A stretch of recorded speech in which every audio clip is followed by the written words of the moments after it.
tumefika hapa kwa ajili ya kutoa ufafanuzi. Hivi karibuni,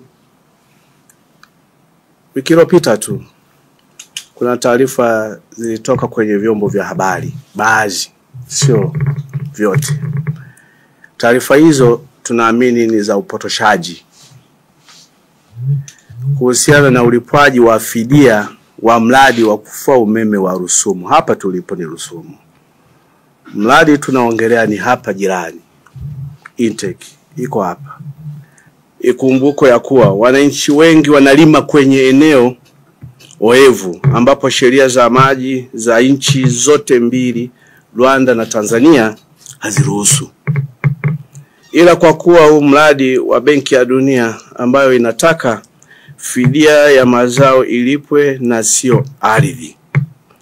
Kutokana na ripoti hiyo, athari za ujenzi wa kinga maji yalirudi nyuma kwa kilomita 33.5 kutoka kidakio maji kwa mto Kagera na kilomita 52 kwenye mto Ruvubu. NELSAP ilitumia ripoti hiyo ya kitaalamu kufanya utambuzi wa vijiji vilivyoathirika, ambapo watu walikuwa wanafanya shughuli zao, na zoezi lilifanyika kwa ufanisi mkubwa sana, na takriban US dola milioni 1,713,713 zililipwa. Kulingana na malalamiko ya wananchi, NELSAP ilishajiridhisha kuwa maeneo yao yapo nje ya mipaka ya mafuriko ya mwaka 2018. Pia nje ya eneo la maji yatakapofika wakati wa ufuaji wa umeme, ambapo wananchi wanapaswa kulipwa upotevu wa kipato. Hivyo malalamiko haya yanayotokea sasa hivi, waandishi wa habari mliopo hapa, sio ya kweli na sio halali. Serikali haiwezi ikatoa fidia kama zawadi. Hiyo haipo. Unielewe hivyo. Hiyo haipo. Kazi hii ilifanyika kisomi mno. Ni project ambayo, kati ya project ambazo nimewahi kushuhudia zimefanyika kisayansi, ni pamoja na huu mradi wa kufua umeme wa Rusumo. Nilipokea taarifa kwa masikitiko makubwa sana, lakini na watekelezaji wa mradi, wasimamizi wakubwa, NELSAP wenyewe walisikitika mno. Zoezi hili tulishalimaliza, tulishafunga. Huu mradi jamani ni US dola milioni 340, si ndio? Mtakonvert shilingi ngapi za Tanzania? Ni mahera mengi mno. Upo Ngara, upo hapa. Wakubwa, bilioni 12. Bilioni 12. 373 zimelipwa kwenye huu mradi. Bilioni ngapi wakubwa? 12.5 zimelipwa. Zote zimedissolve humu Ngara, wilaya Ngara. Ni hela nyingi mno. Waguso waliolipwa ni 1144. Mabilioni yote haya. Kwa hiyo tukapata mzunguko mkubwa, uchumi ukakua, maendeleo yakaonekana very feasible kabisa. Tuliyaona yamebadilisha sana hizi fidia, hizi hela za mradi, maisha ya wananchi wetu wa Ngara. Hatukuwahi kuacha lalamiko la mwananchi, hata huyu, hata mmoja.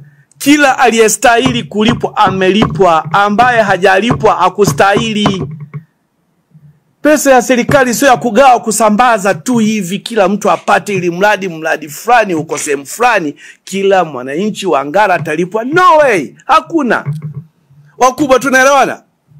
Huu mradi haukuja kwamba sasa kila mwananchi raia wa Ngara atapata hii hela ya mradi. Hakuna. Aliyestahili alilipwa na hakuna malalamiko. Huo ndio ukweli, na tulisimamia hilo. Kwa majina naitwa Nasoro Mulika, ni msimamizi wa masuala ya jamii na mazingira kwenye mradi wa kufua umeme wa maporomoko ya Rusumo, nikiwa kama counterpart kutoka Tanzania. Tukianza na historia fupi tu ya mambo ya fidia ambayo yalitokea mwanzoni mwaka 2018 na 17, tulikuwa tunajenga mradi wetu, tukaziba eneo ambalo ni Kofadam, tunaita kizuia maji, ili tuweze sasa kujenga mitambo yetu na kila kitu chetu. Kwa bahati mbaya pia mwaka huo mwezi wa 5 palitokea na mvua kubwa sana. Kwa hiyo mvua pia ikachochea maji kurudi kwenye maeneo ya mashamba ya watu ambao walikuwa wanafanya shughuli zao kwenye eneo ambalo ni oevu la mita 60 ya serikali, ambayo haipaswi kufanyiwa shughuli yoyote. Kama sheria tunavyozijua kwamba eneo la mita 60 ni eneo la serikali, shughuli zozote zile hazipaswi kufanyika. Ila kwa vile ni mradi wa Benki ya Dunia, ilibidi tuwalipe fidia watu kwenye mashamba yao. Juhudi mbalimbali zilifanyika, kamati mbalimbali ziliundwa na mheshimiwa wetu mkuu wa wilaya ya Ngara, kamati kutoka ulinzi na usalama, kamati zetu za NELSAP. Tulifanya study kupitia kwenye mashamba, kuhesabu, na tukaja na idadi ya watu 1144. Hao ndo tuliwalipa fidia ya kwanza ambayo inajulikana kama backwater flooding, jinsi tulivyoziba kizuia maji, kwa hiyo maji yakarudi, kwa hiyo tukawalipa. Na fidia iliyolipwa ni zaidi ya bilioni 4,439,029 kwa waathirika 1144. Hiyo ni fidia ya mwanzo. Lakini pia kuna fidia ya pili ambayo kipindi sasa tunaanza kujenga na tunaanza kutesti sasa mitambo yetu. Kuna kitu tunaitwa operational flooding. Yaani jinsi mitambo itakavyowashwa basi maji yatarudi kidogo.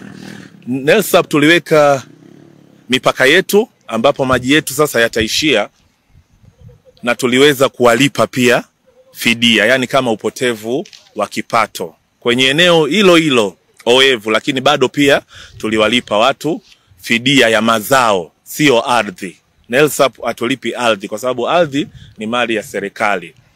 Kwa hiyo tuliwalipa watu mazao yao na tuliwapa muda pia wakavuna, ila bado pia tuliwalipa zaidi ya milioni 800 kwa watu wao ambao walikuwepo sehemu ya mipaka yetu ya maji. Haikuishia hapo. Benki ya Dunia ikasema tuwaongezee hawa watu chochote kitu. Kama mtu alikuwa ana mifugo, kama mtu alikuwa analima, kama mtu alikuwa, basi tulipata muda na tukawaongezea. Tulifanya hizo study kupitia kamati ya mheshimiwa mkuu wa wilaya ya Ngara na kupitia pia ofisi ya kilimo ya Ngara. Tulifanya mahesabu, tukawalipa zaidi ya dola 200,000 tena zaidi.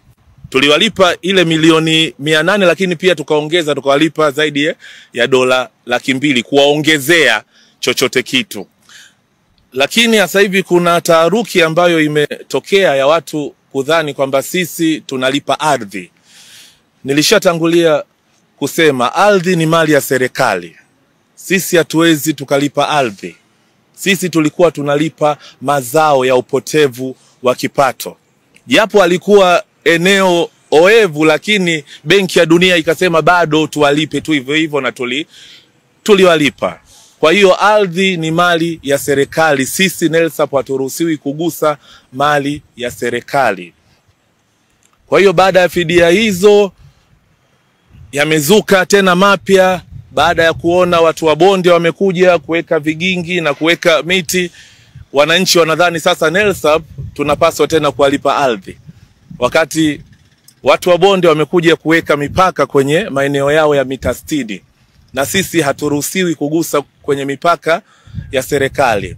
Kwa hiyo ni watoe tu hofu kwamba sisi hatulipi ardhi, na walio kuwepo na wanaofanya hilo zoezi ni watu wa bonde, wamekuja kuweka mipaka yao na kupanda miti kwenye eneo lao la mita 60 ili eneo hilo oevu lisiendelee kutumiwa na wananchi kama sheria inavyosema. Napenda kusema kwamba fidia tumelipa toka huu mradi uanze bilioni 12,515,373 kwa fidia nzima.